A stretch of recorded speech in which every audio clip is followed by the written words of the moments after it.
সুদের বাজার, ঘুষের বাজার গরম না নরম?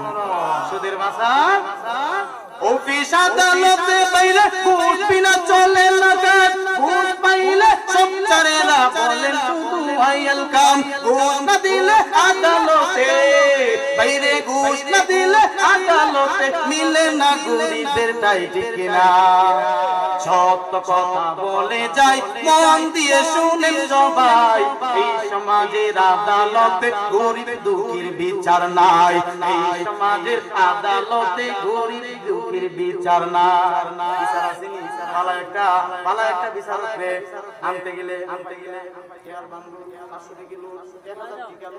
গরিবের বিচার আসেনি। আরে মুসলমান ভাইরা আমার, না খাইয়া মরবেন, জীবনে সুদের রাস্তায় পাড়া দিবেন না, সুদের রাস্তায় পাড়া দিবেন না। সুদ খায়া ঘুষ খায়া যত ইবাদত করো, যত কপাল গাও করো, আঁটু ভাঙ্গা ফেলো, হাত পা গা করে ফেলো, দান করে ফেলো, তারপরও এক ওয়াক্ত নামাজ ইবাদত তোমার কবুল হবে না।